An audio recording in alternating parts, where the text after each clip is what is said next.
Hey Crestwood, happy Wednesday to you. Hope you guys are doing well today. Hope everybody's having a really good week so far. I hope that you are experiencing God's presence with you in both familiar ways and surprising ways. I love when God shows up when we're not even expecting it. And if we keep our eyes open to looking for that, we'll be surprised at the way that God reminds us that God is always with us. So I hope that's happened for you this week.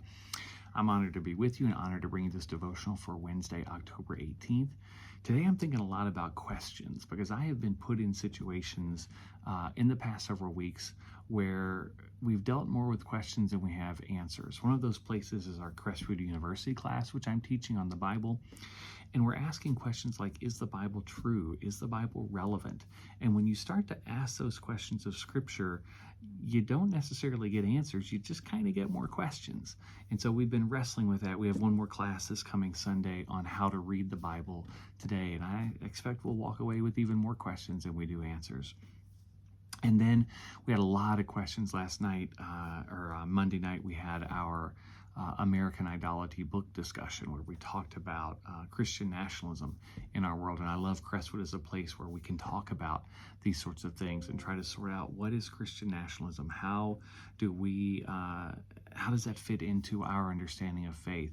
How do we counteract it when we feel like faith is so tied to our country that it becomes damaging or detrimental? Just really fascinating discussion Monday night. Again, without any answers. I walked away with a lot more questions than I had answers. And then just the questions raised by what's going on in our world. There seems to be such turmoil politically in the Middle East, just everywhere we turn. It doesn't feel like we're getting answers. It just feels like that there are questions upon questions upon questions. And that can be overwhelming at times. We can feel like God's not listening. We can feel like we'll never have a clear path forward on these things. And that can really paralyze us. That can really just cause us to kind of shut down when we feel like that no one's hearing our questions. But what it's important that I have always learned is we have to keep asking the questions. Jesus says in the Scripture, ask, search, knock. Keep asking those questions, keep searching for things, keep knocking at the door. And as we do those sorts of things, I believe that answers will be provided for us. Not necessarily the answers we want, but at least we'll get a clear path of how do we move forward in such trying and tumultuous times.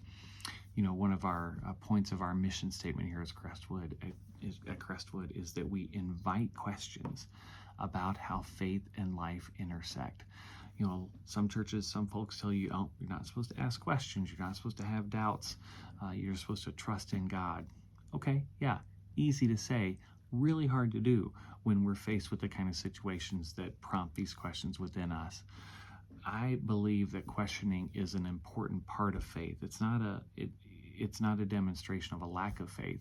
I think it's actually a demonstration of great faith, of deep faith, that you would be willing to look at your life, look at this world, and then to go to God and say, hey, I've got some questions about this. That shows a trust in God, that you're willing to ask those questions, and that you trust God will provide an answer. So I don't listen to the folks who say, oh, no, you shouldn't ask questions. I think that's imperative in faith. I think it's okay to ask those questions. I think it's okay to ask questions of Scripture as we seek to understand how this book written so long ago applies to our world today. I think it's okay to ask questions of each other as we refine our faith, as we seek to understand how faith plays out in real life. And I think it's okay to ask questions of God, because this world challenges us in ways that, how can you not have questions about what's happening in our world today? And when there's nowhere else to take those questions, I believe our God is big enough to receive those questions. So I want to encourage you today to Crestwood, think about what's eating away at you, what's keeping you up at night, what do you have questions about? And then to take those to God in prayer, to ask, to seek, to knock, and to trust that God is going to respond to you. It may not be the answer you want. It may not come in the form that you want, but I believe if we're asking the questions and if we're looking for the answers, God provides for us. God's always come through in the past. I believe God will come through again.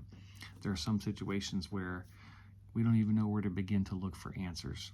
That's okay. God's in the midst of it. God is walking with us through those situations. And I believe God is working to bring about good, whether that's in Israel or whether that's in our communities or whether that's in our own hearts. That God is present, God is there, God is at work. So I want to encourage you, keep asking your questions. How can you not? This world compels us to ask questions. That's okay. You're not a weaker Christian if you have questions. In fact, I think you're stronger. Keep asking the questions and trust that God will give you an answer. God bless you, Crestwood.